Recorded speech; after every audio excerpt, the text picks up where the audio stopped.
Bienvenue à Mille et une Cultures. Dans cette émission, nous allons parler de la COVID-19, mais nous allons aussi parler de racisme systémique, de la mort de George Floyd et tout ce que ça a amené comme conséquence. Nous avons invité deux députés de Laval qui sont afro-descendants, donc membres des minorités. M. Saoul Polo, député de Laval-des-Rapides, porte-parole de l'opposition officielle en matière d'énergie et de ressources naturelles, qui a répondu à notre invitation et qui va être avec nous en entrevue. Nous avons aussi invité M. Christopher Skeet, qui malheureusement a décliné l'invitation. Il n'était pas disponible pour cette entrevue. Donc, avec nous aujourd'hui, Saoul Polo. Bonjour Saoul. Bonjour Kadi, ça fait plaisir, merci pour l'invitation. Donc, M. Polo, 2020, une année spéciale, hein, avec la pandémie de COVID-19, donc qui a commencé en décembre, puis nous frappé de plein fouet dès février. Au Québec, tout d'abord, comment l'avez-vous vécu sur le plan personnel et comme élu? Avec beaucoup d'inquiétude. En partie pour moi, mais j'ai ma mère qui a 67 ans, qui est revenue de voyage un peu en catastrophe, qui était à l'extérieur du pays et qui est revenue avec le dernier vol d'Air Transat de Colombie à la fin mars, le 21 mars. Et beaucoup d'inquiétudes, un peu comme beaucoup de Québécois, on se pose beaucoup de questions. Comment la COVID peut affecter autant des personnes de mon âge, peut-être pas en forme parfaite, mais également aussi des personnes âgées avec des conditions de santé peut-être un peu plus difficiles. Et donc, on se pose beaucoup de questions, et surtout lorsque le gouvernement a annoncé le retour, brièvement le retour à l'école des jeunes, bien, en même temps, on se pose énormément de questions, à savoir, est-ce que j'envoie mon jeune à l'école, mais qu'est-ce qui se passera-t-il si jamais il est porté du virus, il ramène ça à la maison, ma mère et tout ça. Donc là, je pense qu'on commence tous à avoir une meilleure idée de comment se comporter collectivement, mais également individuellement. Mais c'est clair que mois de mars, avril, jusqu'au début mai, beaucoup de questions. On s'est posé beaucoup de questions, mais heureusement, tout le monde est en santé, c'est ça qui compte, mais avec encore quelques questionnements. D'accord. Et comme élu, j'imagine que vous avez dû être très sollicité. Les commettants devaient être inquiets. Il y avait besoin aussi de soutien, d'appui de leurs députés. Énormément, énormément. Et comme vous le savez, Kadi, ma circonscription est une des circonscriptions où il y a des clientèles aussi qui vivent beaucoup de difficultés au quotidien, que ce soit des difficultés économiques, santé, précarité, etc. Et donc, beaucoup d'appels. On a nous-mêmes fait beaucoup aussi d'appels préventifs, des tournées d'appels dans les résidences pour personnes âgées, également des tournées d'appels auprès des organismes communautaires pour voir comment est-ce qu'on pouvait les soutenir au quotidien. Je vais vous donner un exemple d'une initiative que mon équipe et moi, on va mettre sur pied demain qui est le vendredi matin, qui est une des 2 journées de la semaine où au relais communautaire, ils font une distribution de paniers d'épicerie, si on peut dire, aux clientèles les plus défavorisées. Mon équipe et moi, on a offert au relais de pouvoir offrir 500 couvre-visages aux familles qui vont se présenter demain matin, et je vais en faire partie. Donc, c'est le genre d'initiative qu'on s'est dit, on ne peut pas juste rester les bras croisés et offrir de l'information, mais il faut aller au-devant, il faut aider la population, surtout les plus démunis, à bien se protéger et à être le plus en santé possible. OK. Parlons maintenant de la crise en tant que telle au Québec, puis de ses répercussions sur le plan démographique et structurel. Oui. Est-ce que le Québec s'en est bien sorti, si on compare au reste du monde et au reste du Canada? Je n'ai pas, contrairement au premier ministre, je ne fais pas une conclusion aussi optimiste. Et j'ai du mal à accepter qu'on fasse une distinction entre le succès de la gestion de la crise ou de la pandémie à l'extérieur des résidences de personnes âgées versus les résidences de personnes âgées.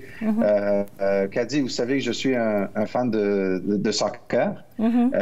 Et moi, quand j'entends le premier ministre dire, bien, vous savez, si on prend les résultats à l'extérieur des résidences de personnes âgées, des CHSLD et des milieux intermédiaires, bien, on a gagné sur toute la ligne. C'est comme dire si on prend un résultat de soccer à la mi-temps et on se dit, bien, on gagnait 1-0 à la mi-temps, mais finalement, on a terminé le match et on a perdu 5-1. C'est inacceptable parce qu'il faut faire un constat sur la globalité. Et sur la globalité, selon moi, et c'est pas juste envers ce gouvernement-là. Je pense que mon parti et l'ancien gouvernement doivent aussi prendre acte qu'on est tous aussi responsables. C'est un malheureux échec pour le Québec. Hein. On comprend que près du 2/3 des décès se sont produits au Québec sur l'ensemble du Canada. On peut pas, honnêtement, il faut être juste envers les chiffres. Et il faut accepter que c'est un échec lamentable, malheureusement. Donc, effectivement, si on compare, si on compte qu'on a plus de victimes que toutes les autres provinces réunies au Canada, on se dit qu'on n'était pas bien préparé. Puis, par contre, quand on critique, ce qui revient toujours, les réponses à cette critique, c'est que toute cette crise structurelle, c'est dû à la gestion libérale, c'est dû à l'austérité. Qu'est-ce que vous répondez à ça? Alors, je reconnais que la réforme structurelle du précédent gouvernement, duquel mon parti est responsable, a bousculé le milieu de la santé. Et il faut le reconnaître, il faut l'accepter. Mais ceci dit, entre la réforme structurelle et la préparation et la gestion de la crise, il y a quand même un certain délai. Il y a quand même des actions qui pouvaient être posées indépendamment de la réforme structurelle. Quand on compare ce que la Colombie-Britannique et certaines des provinces de l'Ouest canadien ont fait, que ce soit de passer des commandes, d'augmenter leur, si on peut dire, le nombre de matériel de protection, de bien se munir déjà à partir de la mi-janvier, alors que le Québec l'a fait seulement à partir de la fin février, début mars. On a entendu, vous et moi, Kadi, on a entendu le premier ministre dire de façon assez alarmante que le Québec était à 3-4 jours de manquer d'équipements de protection. C'est inacceptable. Et on entendait jour après jour au début du mois de mars ou lors du mois de mars, du personnel du milieu de la santé se plaindre et dénoncer le fait qu'il y avait une gestion beaucoup trop serrée des équipements de protection qui étaient mis à leur disposition.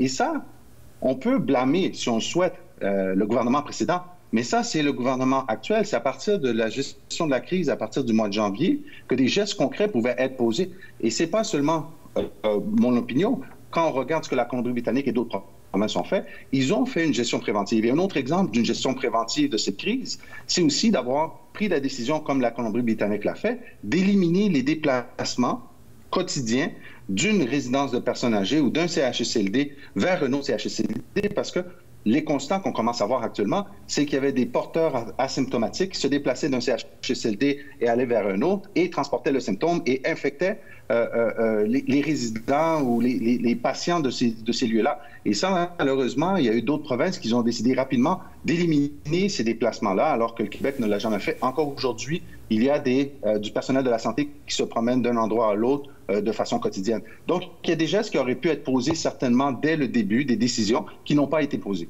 D'accord. Et rendu là, maintenant, on est en phase de déconfinement.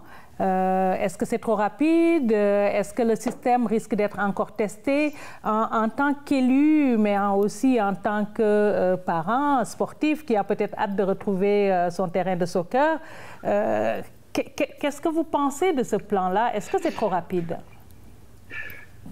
C'est là qu'on est un peu dubitatif, Kadi. C'est là où, des fois, on se pose la question à savoir est-ce qu'on va trop rapidement, mais en même temps, l'aspect de santé mentale est un aspect très important à ne pas négliger. On peut le vivre au quotidien à la maison, on peut le constater auprès de nos enfants, mais on peut aussi le constater auprès des personnes âgées. L'aspect de santé mentale est certainement un élément qu'il faut tenir en considération, surtout après 3 mois de confinement. Mais en même temps, on fait confiance, il faut faire confiance aux experts, à nos représentants de la santé publique qui doivent conseiller le gouvernement de façon non politique, de façon apolitique et doivent se baser sur la science, sur des faits. Et donc, c'est là qu'il faut jusqu'à un certain point faire confiance, mais en même temps s'assurer qu'il y a les processus sont respectés. Donc, il y a une certaine part de crainte. Je l'avoue, avant de venir en entrevue, je parlais avec la maman d'un autre garçon de l'équipe de mon garçon qui, elle a des craintes à savoir est-ce que son garçon va reprendre le jeu, est-ce qu'il va ramener le virus à la maison, etc. Donc, je pense que ça fait partie du compromis que tous et chacun devons faire pour avancer de façon la plus sécuritaire possible, mais en même temps en acceptant que tôt ou tard, il faut revenir à une certaine normalité. Mais on l'a dit tout au début de l'entrevue, 2020, c'est quand même toute une année de pandémie, mais qui a vu aussi une autre agitation tout aussi virulente, partie des États-Unis, avec la mort de George Floyd, cet Afro-Américain, mort d'une mort assez traumatisante sous les yeux du monde quand même, sous les genoux d'un policier, et ce qui a amené une mobilisation monstre contre le racisme, contre les violences policières. Que pensez-vous de ces événements et comment l'avez-vous ressenti? Parce que je sais que vous avez quelque part des origines, vous êtes afrodescendant. Voilà. Oui. J'ai trouvé... Je pense qu'on est rendu au point où il faut nommer les choses telles qu'elles le sont. Je pense qu'il faut, comme société, que ce soit aux États-Unis, mais également au Québec, il faut aborder ce débat-là à tête reposée. Je pense que comme société, il faut reconnaître, et le premier ministre l'a reconnu, il faut comme société reconnaître que la discrimination et le racisme existent et existent de façon très présente au Québec. Je suis d'accord avec lui, il ne faut pas nécessairement pointer du doigt ou généraliser, et, parce que je ne pense pas que ça sert le débat d'aborder cette question-là de façon à tous les coupables d'un côté, tous les innocents de l'autre côté, pas nécessairement. Mais je pense qu'il faut nommer les choses telles qu'elles se sont. Et là où je suis un peu en désaccord avec le premier ministre et le gouvernement, c'est d'écarter le terme racisme systémique. Selon moi, c'est une méconnaissance comme telle et c'est un amalgame qui est effectué par même certains médias ou certains membres des médias qui arrivent à une conclusion facile que lorsqu'on parle de racisme systémique, ça veut nécessairement dire qu'il y a un système. Pour moi, c'est un peu une ignorance du terme racisme systémique parce que le racisme systémique ne veut pas nécessairement dire qu'il y a un système comme tel, mais qu'il y a des gestes inconscients qui sont posés de par même notre éducation, notre formation, qui fait que des personnes racisées, québécoises ou nouveaux québécois sont affectés au quotidien. Ils le sont affectés que ce soit dans leur recherche de logement, que ce soit affectés dans leur recherche d'emploi, qui sont affectés dans leur déplacement et des fois de la façon comment la police décide d'intercepter certains individus ou ça, plus que d'autres. Ils sont affectés aussi dans la façon où il y a une sous-représentativité des personnes de minorité visibles, que ce soit dans la fonction publique, que ce soit même dans les médias, dans la culture en général. Et tout ça, de vouloir éviter d'aborder la question sous l'angle de racisme systémique, c'est comme essayer de cacher le soleil avec le doigt. C'est de vouloir éviter à nommer les choses simplement parce qu'elles sont peut-être un peu incommodes. Donc, moi, je pense qu'on est rendu là. Il faut avoir, si on peut dire, une certaine maturité pour aborder ce sujet-là, de le faire à tête reposée, mais il faut le faire définitivement. D'accord. Il y a même une initiative intéressante qui est mise en place par le gouvernement actuel avec le comité d'action contre le racisme, ce qu'on appelle le groupe des 7, formé d'élus avec 2 élus afrodescendants, Lionel Carman et Nadine Giraud à la tête. Qu'est-ce que ça vous sonne comme initiative et pourquoi ce n'était pas possible d'avoir un front commun, un comité multipartite? Regardez, je pense qu'on est bien placé. Nous avons une nouvelle chef au Parti libéral du Québec qui est afrodescendant, qui est issu de la communauté haïtienne. Nous avons des collègues qui sont de minorités visibles, dont moi-même. Notre collaboration, notre main tendue, notre souhait de vouloir justement participer au débat et de faire avancer notre société vers une société plus juste, plus inclusive, plus si on peut dire, égalitaire à ce niveau-là, notre souhait va toujours être le même. Ceci dit, le gouvernement prend les décisions qu'ils le font et nous allons collaborer certainement. Mais là où nous verrons que peut-être les actions ne vont pas aussi loin, c'est aussi notre devoir comme opposition officielle de questionner le gouvernement et de pousser le gouvernement à pousser sa réflexion encore plus loin et surtout de poser des gestes concrets. Parce que je pense que le temps des belles paroles est terminé et là, il faut poser des gestes concrets. Il faut aborder la question avec honnêteté et sans préjugés. OK. Et vous pensez que c'est réaliste d'avoir des solutions pour l'automne? Moi, écoutez, vous avez juste à faire une recherche. Il y a beaucoup de différentes études qui ont été effectuées avec différentes conclusions, des gestes qui peuvent être posés concrètement. Définitivement, il y a des gestes concrets qui doivent être posés, mais il faut passer de la parole aux actes. Il faut surtout avoir l'ambition et l'honnêteté intellectuelle de vouloir et le courage politique de poser ces gestes-là. Et donc, ça va être au gouvernement de nous démontrer qu'il a le courage politique pour le faire et que ça ne sera pas seulement un rapport qui aboutira de cette démarche-là et qui sera tabletté par la suite et que par la suite, les différents intervenants auront bonne conscience d'avoir mis sur pied un comité qui aboutira juste à un rapport qui sera tabletté par la suite.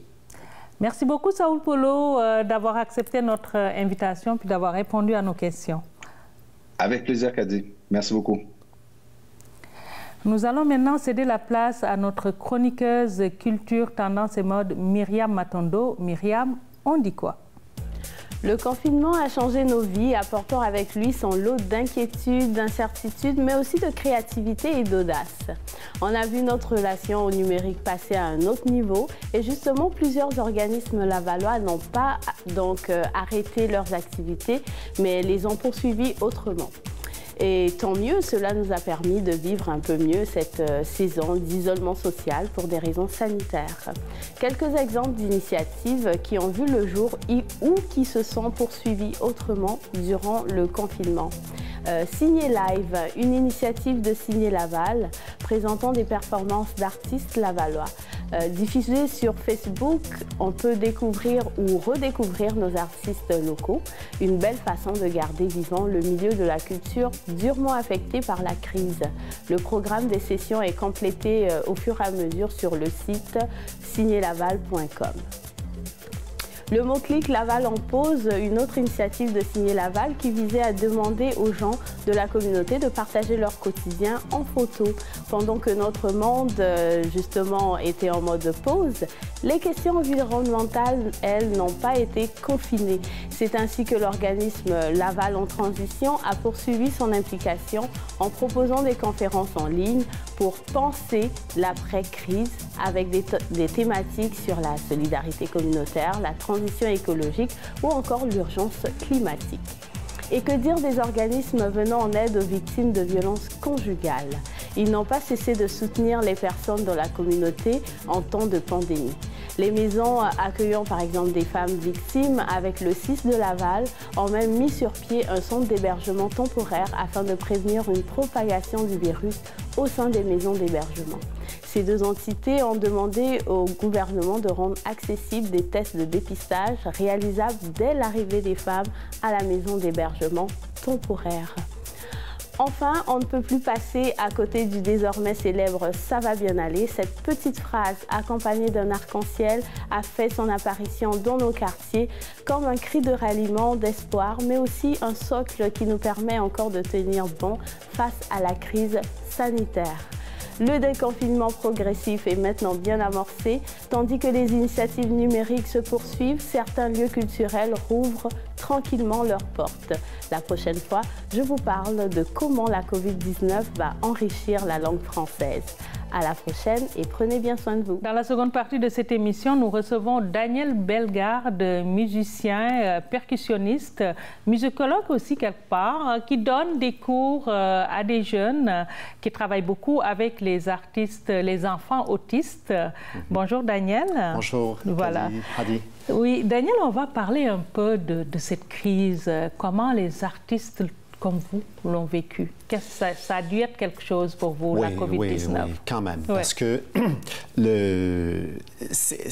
c'est comme une petite tragédie, c'est comme une petite catastrophe, mais presque comme une bombe atomique, finalement, où 2001, mais malgré que 2001, c'était plus les États-Unis. Ouais. Cette fois-ci, c'est planétaire. Donc, au début, j'ai été figé. Donc, je n'ai pas fait de musique et j'écoute les nouvelles comme tout le monde. Puis, après, comme je dis, la musique, je n'avais pas envie d'en faire. J'étais un peu... j'avais des hauts et des bas, un moment de découragement, incertitude. Donc, j'ai fait du jardinage. Je me suis occupé des petits-enfants de ma belle-fille. J'ai fait la cuisine. En fait, comme un traumatisme, quoi. C'est venu vous chercher. Oui. Mais c'était quoi? C'était l'aspect pandémie, l'arrêt de travail, la peur de la maladie?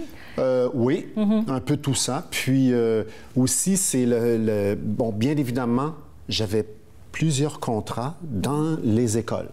Parce que je fais partie du programme, le répertoire de culture à l'école du ministère de l'Éducation. Donc, j'avais des contrats en région.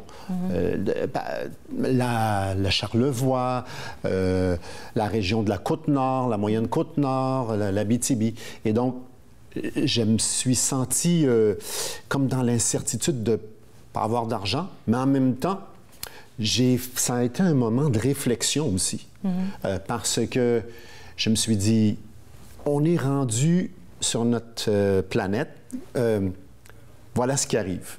Donc, on s'enferme, on ne peut plus aller nulle part. Non. Ouais. Et puis, on se dit aussi, mais pourquoi on est arrivé à une pandémie? Comment se fait-il? J'ai commencé à regarder la grippe espagnole, toutes les maladies qui, dans les années antérieures, qui ont secoué les populations. Et je me suis dit qu'il fallait réfléchir, puis aussi avoir plus d'empathie, je pense, avec d'autres personnes, le voisin ou nos propres amis. Donc, parfois, on est un peu individualiste, mais je pense que ça m'a fait réfléchir à des choses. Wow, c'est comme bloqué, terminé. Bon, ben, je vais faire des coups de téléphone. Ah, comment tu vas? À des amis, comment ça se passe. Donc, mais avez-vous recommencé à faire la musique après ce moment où vous avez eu où vous êtes détaché? Oui, j'ai commencé à faire des petites percussions. Je ne voulais pas toucher au tambour, donc j'ai commencé à répéter des choses que je n'avais pas l'habitude de répéter. Et j'ai écouté beaucoup de musique aussi.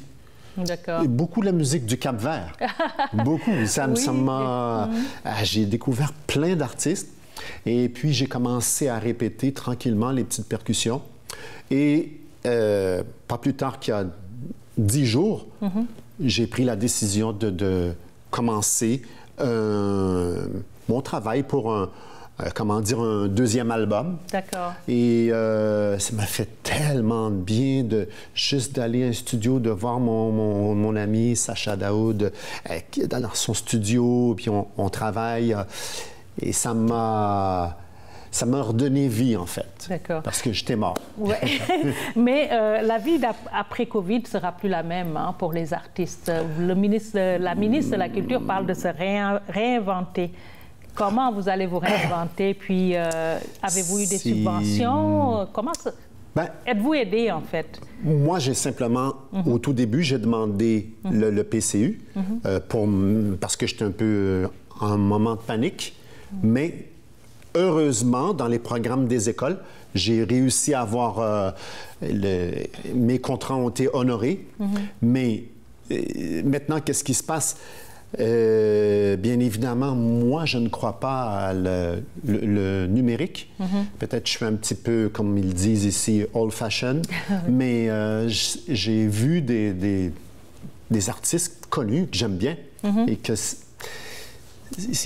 le public... Ça prend une interaction. Oui, ça prend une interaction. Je ne crois pas que on va passer à un stade virtuel, de caméra, ainsi de suite. Je ne crois pas beaucoup à ça et j'ai refusé de faire ça. OK. Même les captations, puis qu'on met en numérique, ça vous prend le contact avec le public, avec un petit public peut-être pour commencer? Oui, peut-être un petit public, mais ça ne sera jamais comme une salle de spectacle, un théâtre ou un festival. C'est impossible. Donc, pour moi, ça c'est mon opinion. Donc, Mais je pense qu'il va falloir trouver des façons de se réinventer. C'est facile de dire ça, mais il faut trouver... je pense que c'est pas nécessairement de se réinventer, c'est peut-être de trouver des solutions mondiales, mais sanitaires. De faire attention à ton voisin, par exemple. D'être conscient de ça. C'est une responsabilité. Et moi, je pense que c'est une des clés pour pas que les gens vont dans des manifestations ou puis que tout est fini. Non, c'est pas terminé. Il faut prendre la chose au sérieux. Donc, je pense que ça sera pas facile, mais il y a moyen de faire des choses dans le domaine peut-être communautaire ou dans... je ne sais pas. Franchement, je n'ai pas vraiment de solution comme telle aujourd'hui, non. Voilà. Et vous vous êtes réfugié dans votre musique, comme vous avez dit. En tout cas, on a hâte au prochain album. Oui. En attendant, on va finir cette entrevue sur un extrait de votre premier album, Ambatonnel. Donc, un spectacle, votre dernier spectacle, je crois? Oui, voilà. C'était le spectacle que j'ai fait à la Maison de la Culture Côte-des-Neiges. Mais le dernier spectacle, c'était au Musée des Beaux-Arts, à la Salle Bourgie. Voilà. Merci beaucoup, Daniel. Puis on vous souhaite bonne chance pour la suite. On a hâte de vous revoir en spectacle. Merci pour l'invitation. Ça me fait plaisir. On va donc se quitter sur un extrait de l'album Ambatonnel de Daniel Bellegarde, un de ses titres, Autobus. Et nous, on vous dit à la semaine prochaine.